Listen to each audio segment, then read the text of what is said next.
belgeyên lêpirsîna Öcalan, beşê sêyemîn. Yên dîroka PKK xwandî û lêkolînên serkirî çend têgehîn hene ku pir dibihîzin. Ji wan têgehîna ya yêkem rêberî ye, têgehîna duyemîn qehremantî, têgehîna sêyemîn a ku hûnê pir bibihîzin jî peyva xayîn yan jî ajan e. Hûn nikarin belgeyek PKK peyda bikin ku ev têgehîne têda nebin. PKK ji bilî xwe hemû partî tevgir û kesayatan xayîn îlan dike. Her kes sîxur an jî xayîn e. Yani li got propagandaya PKK tenê Öcalan û partiya wî qehreman in. Gelo ev yek rast e, werin emrêgerîna xwe ya ji bo bersiva vê pirsê bidomînin. Bi rastî ma Abdullah Öcalan leheng e, ji bo ku bibe leheng wî çi kir? Yan jî Abdullah Öcalan xayîn e, wî çi kir ku bûye xayîn? Ji xwe PKK hemû hêza xwe bi kar tîne ku Öcalan wekî leheng dest nîşan bike. Lê em tiştên ku li ser Abdullah Öcalan nehatine gotin dibêjin. Di helwesta Öcalan da tu berxwedan vanî tune. Helwestek qehremanî nîşan neda. Dewletê çî xwast û çî pirsî bersiv da. Öcalan ji dewleta Tirk re ihtiraf kirin. Heger kesekê dîn piştî girtina Abdullah Öcalan helwesta wî nîşan bidaya wê PKK ew wek xayîn ajan îlan bikira. Şemdîn Saqik li ser ihtirafên Öcalan çî got? Bo nimûne, Şemdîn Saqikê ku ji aliyê PKK ve wekî xayînê herî mezin hat îlan kirin jî wiha digot. Gava Öcalan bi mirinê re rûbirû may her tişt got. Têkiliyên xwe yên li Sûriyeyê îfşa kir. Lêbelê di lêpirsînê da ji min xwestin ew gundî û şivanên ku alîkariya PKK kirî kîne. Min bersiva vê pirsê nedaw. Navê tu kesê negot. Lê Öcalan her tişt ji dewletê re got. Belê Öcalan her tişt ji dewletê re got. Beriya her tiştî wî nav û biyografiya rêhevalên xwe îfşa kir. Li ser rêxistina xwe û dostên xwe her tişt ji bo dewletê got. Mînak, gava ku Öcalan hatî girtin PKK kongreya şeşemîn li dar dixist. Öcalan cih, beşdarvan û armanca kongreyê hemû ji dijmin re yek bi yek got. Di belgeyên fermî da em vê yekê baş dizanin. Pirs derbarê kongreya şeşemîn da agahiyan bidin. Abdullah Öcalan ji bo li darxistina kongreyê li quntara Çiyayê Zagrosê Bakurê Iraqê min ferman da navçeya di navbera Çiyayê Qendîl û Xakurkê debera xinêrê ye.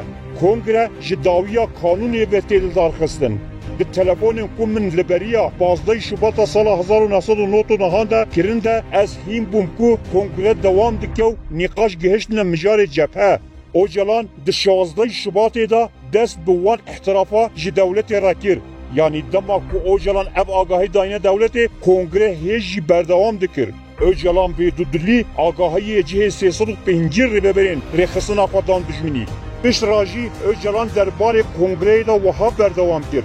Abdullah Öcalan, ev kongreya ji nû ve avakirina rêxistinê ye. Min kasetek jî ji vê kongreyê re şand.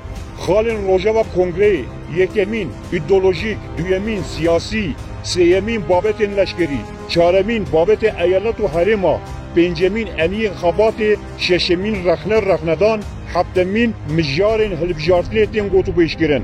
Di encama kongreya şeşemîn da wê berpisyariya Ewropa bibe şahîn cilo, yani Mazlum Ebdî. Berpisyariya Botanê wê were xurtkirin. Berpisyariya Behdînan bi fermandariyekê xurt were sazkirin. Ji bo herêma Soran îdareyeke zana û bijare dê were wezîfedar kirin. Kanî Yilmaz naşînin Ewropa. Öcalan ne tenê navê Şahîn Cîro fermandarê Hesedeyê vê gavê daye dewletê. Navê gelek fermandarên xwe dane dewletê. Navên hemû rêveberiyê de şifre kir. Ne tenê li ser paşa rojê di heman demê da li ser tiştên ku pêşê rojê da jî bi qewmîn ji agahdarî da dijminî.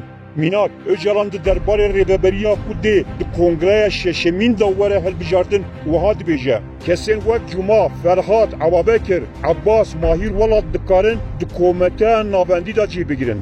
Heman dem ji xebatkarên navendî jî Zekî, İsa Fuat, Nasir Cemal, Felat û Mustafa Qarasu jî di nav kadroyên komîteya navîn dê bên hilbijartin. Di kongreya şeşemîn da meclisa leşkerî ku jî 25 sih kesan pêk tê were avakirin. Dikarin li şûna sîstema eyaletê sîstema saha ava bikin. Bila biryar were dayîn ku aliyên siyasî û leşkerî bi hev re tev bigerin.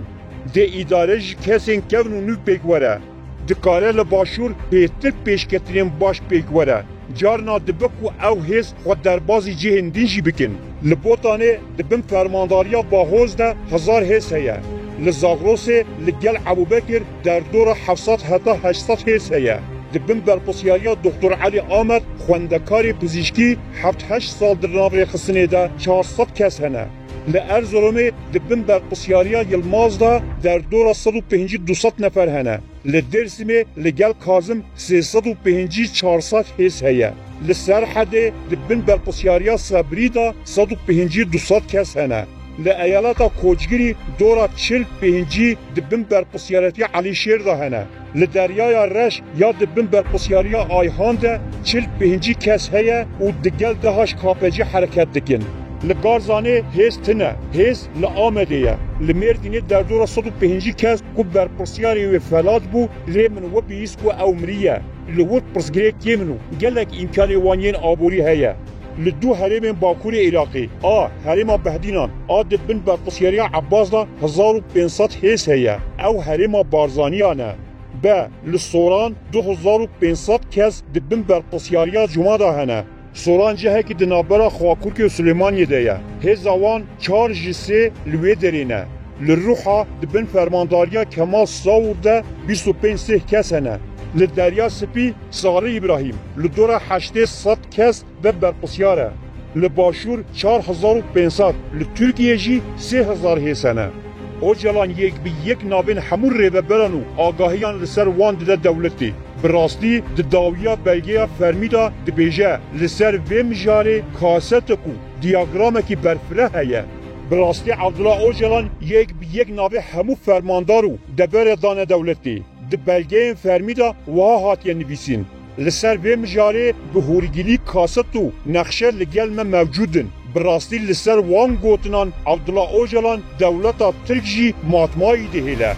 سرفرماندار ارتش ترک حسن آتیلا اوغر کسی کل لسر ناو دولت به اوجلان را هفریتن پیگانی پرتوکک به ناو من لی پرسینا عبدالله اوجلان کر اون راستی نویسان دیه در بارا به پرتوکی وحاد بیجه من نویسان و او چه قاضی مصطفی کمال آتاتورک حزد کیو و تنج بو که او نه دار بکرن ما چی گوت و چی نگوت او جلان چما هاته گرتن هن او جلان نو هاته ترکیه خواستیه به خدمتکار دولتی و جبو دولت پیلان به هر کار کرنه پیشکش کرنه او جلان او قص آگاهی دا دولتا تر چما جبو روژا دست بیتی خواست به هر پروژه هم بمشینن جبرکو او جلان روژا پشتی گرتنه ده بلگین لی پرسینه دا ده بیجه من خوان من دیروکا ترکانو و مجارین وی سبر روژا ترکیه رونی دیگه شوپان از دخوازم بشداری وی پیواجوی ببم دناو مده جبر کادروین گوندی خلطی هاتن کرن صدی 5 شاشیین دولتی بون صدی نوتی 5 شاشیین مبون لی از خلطی قبول دکم öcalan yekser pişti wan gotunan waha lezî dike. Li Türkiye 7 milyon kurtene. Girse ji bo xebata me yadim bese. Kontrolkirina piştevanan giringe. Girse pir çalak e. û di her çalakiyê da ji kontrolê derdikeve. Gel ji min pir hez dike. Ji ber vê yekê ye ku li ser bingeha min ya heyî berdewam dike. Lê serokê ku li dijî fikrên min be nikarî bibe serokû ser nakeve. Öcalan dema ji devleta Tirk ra dibêje xebata li pêşiya me dixwaze çi bêje. Öcalan û devleta Tirk bi girseya PKK ya li Bakurê Kurdistanê wê çi bikin? Pirsa herî yirîng ev e ve kîjan helwesta lehengiya Öcalan di nivîsa 13,000 peyvî ya li pirsîna Öcalan da dît. û ku me di nav wa vîdyoyan da behsa wê kir. Öcalan di hemû nivîsan de carekê jî peyva Kurdistanê ji bo navê welatê xwe bikar neaniye. Dema behsê Başûrê Kurdistanê dike jî dibêje Bakurê Iraqê. Navê hemû havarên xwe yek bi yek dide. Heta ew dibêje ka birayê wî Osman Öcalan dikare çi bike.